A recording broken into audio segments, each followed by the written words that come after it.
हमारे विभिन्न ज्ञानवर्धक कार्यक्रम देखने के लिए आप हमें अभी सब्सक्राइब करें, बेल आइकन को प्रेस करें ताकि आप देख सकें हमारा कार्यक्रम सबसे पहले। और अधिक जानकारी के लिए फेसबुक पेज को लाइक करना ना भूलें। जय माँ इंद्राक्षी। इंद्राक्षी धाम में दर्शकों आप सभी का हम हार्दिक स्वागत करते हैं। आज के दिन जिन जातकों का जन्मदिवस है, मैरिज एनिवर्सरी है, उन सभी को हमारी तरफ से बहुत बहुत शुभकामनाएं। आज हम आपको कुछ बताने वाले हैं। पूजा करते समय एक बहुत बड़ी गलती हमसे होती है जो कि नहीं करनी चाहिए। जो भी हम अपने घर में साधना करते हैं, थोड़ी ज़्यादा सभी थोड़ा बहुत तो करते ही करते हैं ना। तो आज का ये सब्जेक्ट आपके लिए बहुत ख़ास होने वाला है। जो साधक प्रवृत्ति के साधक हैं वो ज़रूर सुनिएगा। आइए पहले हम आज का पंचांग बताते हैं। 19 जनवरी सन 2022 दिन बुधवार, माघ मास कृष्ण पक्ष संवत 2078, तिथि द्वितीया, नक्षत्र आश्लेषा, राहु काल 12 से 1:30, दिशा सूर्य उत्तर पूर्व दिशा। राहु काल हमेशा दिन में रहता है सूर्य उदय से और सूर्य अस्त तक। रात्रि में कभी भी राहु काल मान्य नहीं होता है, ये आप लोग ध्यान रखना। अब देखो, हम जो बात बता रहे थे कि पूजा करते समय कुछ लोगों के मन भ्रमित हो जाते हैं, संशय से भर जाते हैं। जैसे आप किसी मंत्र को पढ़ रहे हैं तो आपके मन में, बहुत लोग ऐसे हैं उनके मन में ये आता है कि हम मंत्र पढ़ते समय कोई हमसे गलती तो नहीं हो रही, कहीं हम मंत्र गलत तो नहीं पढ़ रहे, कहीं इस मंत्र का प्रभाव हमारे ऊपर गलत तो नहीं होगा। कोई हम उपाय कर रहे हैं, हमने अमावस्या का कोई उपाय पकड़ा हुआ है, हमने कोई मंगलवार का उपाय पकड़ा हुआ है, हमने कोई पूर्णिमा का व्रत या उपाय हमने पकड़ा हुआ है और किसी वजह से हमसे वो छूट जाता है। मंगलवार आया छूट गया, पूर्णिमा आई तो छूट गया। वहाँ पर भी हमारे मन में एक संशय आता कि हाय राम, कुछ गड़बड़ ना हो जाए। आता है ना, बहुत लोगों के आता है साहब, बहुत के नहीं आता होगा लेकिन बहुत के आता है। जिनके आता है ये सब्जेक्ट मैं उनके लिए प्रस्तुत कर रहा हूँ। तो ये संशय आना, आपका मन है, आपके मन में ऐसे संशय आया, ये आपका स्वाभाविक मन है और ये संशय आना कोई बुरी बात नहीं है। लेकिन अच्छी बात क्या है कि आप कदापि मत घबराना। अगर कोई मंगलवार का आपका उपाय आपने ठाना हुआ था, छूट गया, या पूर्णिमा का कुछ छूट गया, या कुछ आपने बोला था और आप नहीं कर पाए, तो भगवान कभी भी नाराज़ नहीं होते। जी हाँ, बहुत बड़ा दिल है भगवान का, जिसको हम किसी मीटर से, किसी गज से नहीं नाप सकते। कभी भगवान नाराज़ नहीं होते। हाँ, यकीन मानना मेरी बात का। कैसे समझाऊं? आप किसी मंत्र को पढ़ रहे हैं, मन में संशय आ गया कि मुझसे कोई गलती ना हो रही हो, मैं गलत मंत्र ना पढ़ रहा हूँ, मैं कहीं पहले शनि का पढ़ना चाहिए था तो मैं कहीं ये वाला पढ़ रहा हूँ, तो कहीं चालीसा ये नहीं करनी चाहिए थी, तो ये ऐसा ताना बोना कई बार आप लोगों के मन में चलता रहता है। तो आपसे जैसा बन पड़ रहा है ना, आप बहुत अच्छा कर रहे हैं। संशय आ रहा है, कोई बात नहीं है, संशय भी किसी अच्छे के लिए आ रहा है कि अपनी कहीं ना कहीं गलती को सुधारना चाह रहे हैं। लेकिन ध्यान रखना, आप कोई गलती नहीं कर रहे हैं, आप भोली भक्ति कर रहे हैं। आपको जैसा आपका मन कह रहा है, बिना किसी गाइड के, बिना किसी मास्टर के, आप आराम आराम से अपनी गति को आगे बढ़ा रहे हैं। आप बहुत अच्छा कर रहे हैं, भगवान नाराज़ नहीं होंगे। आपकी भोली भक्ति है। आप कोई प्रकांड साधक नहीं है, आप कोई प्रकांड कर्मकांड नहीं कर रहे हैं जिसमें आपसे गलती हो जाएगी तो आपको कोई सज़ा मिलेगी। हाँ, अगर हम कोई तांत्रिक सिद्धि कर रहे हैं, साधना कर रहे हैं, वहाँ पे गलती होना कुछ अनिष्ट कारक हो सकता है।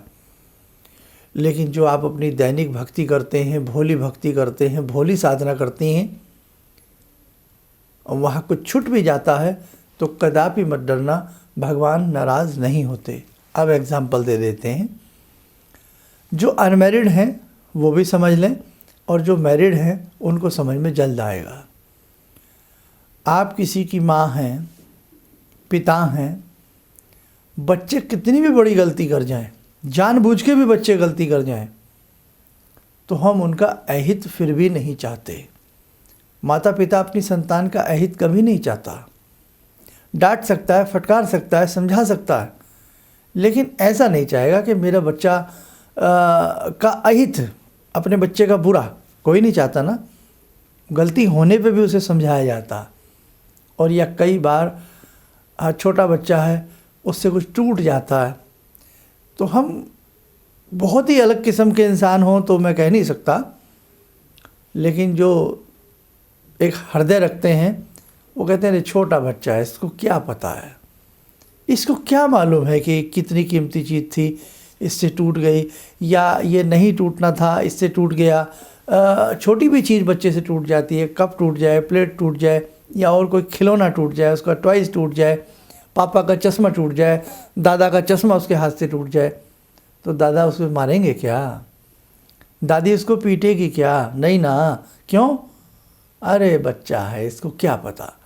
तो ऐसे ही हमारी बहुत सारी बातों को भगवान भी ये कह देते हैं, अरे बच्चा है, ये भी उतना परिपक्व साधक नहीं है, ये जानबूझ के ऐसा नहीं कर रहा है, इसको पता नहीं है। तो ऐसा ही रहम, ऐसी ही दया भगवान अपने हृदय में हमारे प्रति रखते हैं, जैसी दया, जैसे भाव हम अपने छोटे बच्चों के प्रति रखते हैं। आया समझ में? तो बिल्कुल मत घबराना। क्यों? आज का ऐसा विषैला विषाक्त समय है कि ना लोग पूजा करते हैं और ना दूसरों को करने देते हैं। कोई डराएगा कि मंत्र मत पढ़ना, गलती हो जाएगी, ये हो जाएगा, मंदिर में ऐसे प्रसाद मत चढ़ाना, वैसे मत चढ़ाना, नारियल की चोंच को ऐसे मत रखना, नारियल को ऐसे मत रखना, वैसे मत रखना, धूप बत्ती ऐसे मत जलाना। अरे हद हो गई साहब, इतने कायदे, इतने कानून, आप डरा रहे हैं हमें। नहीं, जैसे आपसे हो आप वैसा करिए, डरिए मत। आप भोले भक्त हैं, आप डरिए मत। आप समझें आप भगवती की गोद में हैं, एक नन्हे बालक की तरह।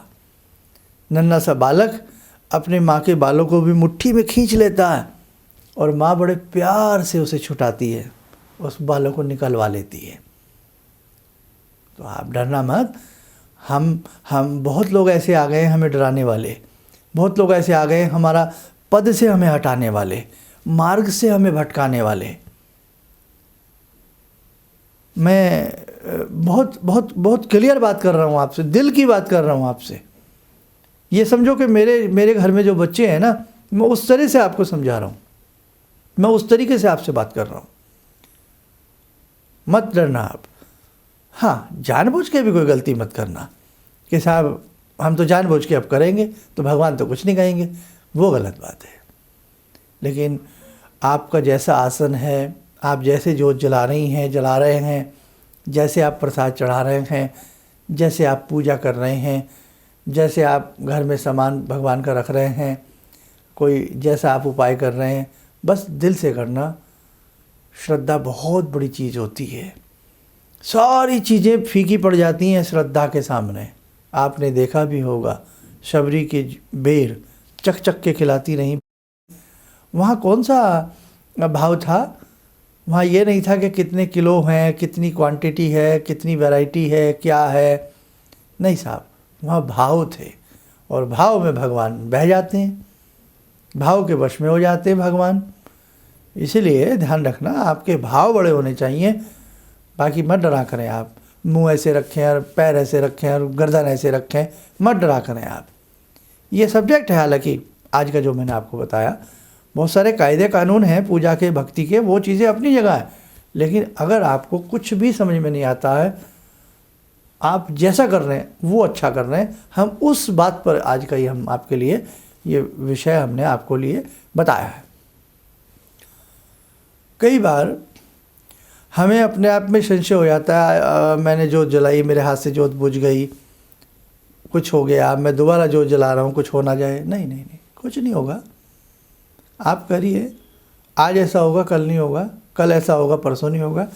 बहुत धीरे धीरे धीरे धीरे करत करत अभ्यास जड़मत होत सुजान। बस आज मुझे यही समझाना था।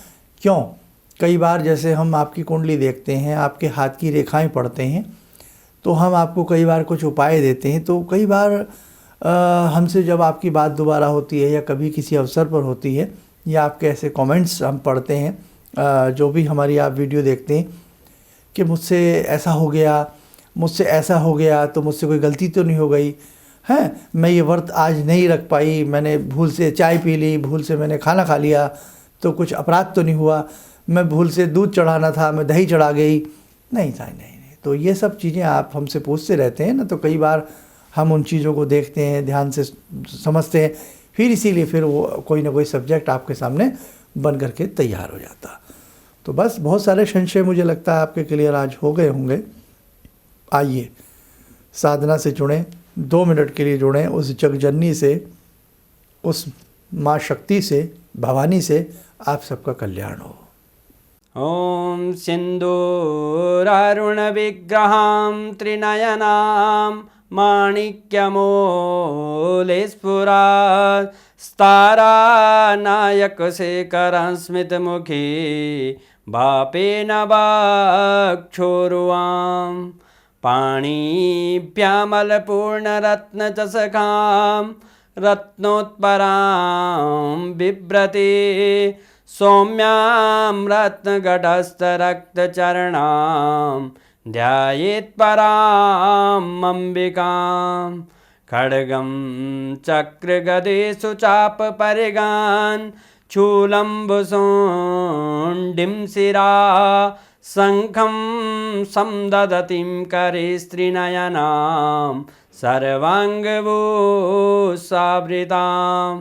नीलासमद्युतिमास्य पाददशकां सेवे महाकालिकां यामास्तो स्वपितैहरो कमलजो हन्तुं मधुं कैटवं विद्युद्दाम समप्रभां मृगपते स्कन्दस्थितां भीषणां कन्या विहकरवालखेटविलसा धस्ताविरासेवितां हस्तैश्चक्रगदाशिखेटविशिखां चापं गुणं तर्जनीं विप्राणामलिलात्मिकां शशिधरां दुर्गां त्रिनेत्रां भजे। कवच बना लें, ध्यान करें, जगजननी का शुभ आशीष हम सब के ऊपर बरस रहा है।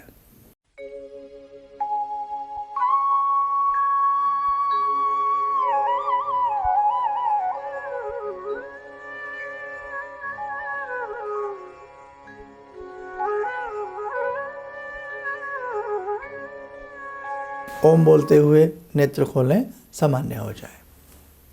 देखो साधकों, ये जीवन है, इस जीवन में हमें सीख कर भी सीखते रहना चाहिए। जिंदगानी जीने के लिए है, घुट घुट के मरने के लिए नहीं है। बहुत कीमती ये जीवन है और इसे कीमती तरीके से ही जीना आना चाहिए। बस मैं तो आपको यही समझा सकता हूँ। और रही बात किसी ज्योतिष सब्जेक्ट की, जीवन में कहीं ऐसा लगे कि हम उलझे हुए हैं, ऐसा कौन सा ग्रह हमारा कमज़ोर है, तो किसी मर्मज्ञ को अपनी कुंडली या हाथ की रेखाएं एक बार किसी मर्मज्ञ को, विद्वान व्यक्ति को दिखा लेनी चाहिए, ताकि वो जो आपको उपाय दें, बतावें, उन्हें आप श्रद्धा से करें, तो हमें पूर्ण विश्वास है आनंद की प्राप्ति होती है। आप स्वस्थ रहें, सुखी रहें, इन्हीं शुभकामनाओं के साथ हम अपनी वाणी को विराम देते हैं। जय माँ इंद्राक्षी। जी, मेरा नाम रवि कुमार सिंह है। मैं छत्तीसगढ़ रायपुर से हूँ। मैं गुरु दीक्षा भी लिया हूँ। इनके बताए मार्ग पर चलने की प्रयास तो पहले से भी कर रहा हूँ और आगे भी करता रहूँगा। और मेरा लोगों से यही कहना है कि इनके बताए मार्ग पर चलें। ऐसा इसलिए कि सच के मार्ग पर चलने वाले बहुत कम लोग मिलते हैं। ये सिर्फ कहते हैं भगवान से जुड़ो और साधना करो, और भगवान से बड़ी शक्ति तो कोई नहीं। गुरु, गुरु के बाद भगवान, गुरु, माता पिता और भगवान, ये तीन चीज़ को अगर हम लोग अपना लें अपने जीवन में, तो फिर नहीं लगता है कि हमें किसी की ज़रूरत पड़े। हमारे लिए तो बस अब जो भी हैं सो गुरुजी ही हैं। किसी भी समस्या के समाधान के लिए मिले प्रसिद्ध हस्तरेखा एवं वास्तु विशेषज्ञ प्रोफेसर धर्मेंद्र शर्मा जी से। नोट: शिविर में भाग लेने हेतु एवं व्यक्तिगत रूप से मिलने के लिए कॉल करने का समय सुबह 10 बजे से शाम 6 बजे तक। हमारे विभिन्न ज्ञानवर्धक कार्यक्रम देखने के लिए आप हमें अभी सब्सक्राइब करें, बेल आइकन को प्रेस करें ताकि आप देख सकें हमारा कार्यक्रम सबसे पहले। और अधिक जानकारी के लिए फेसबुक पेज को लाइक करना न भूलें।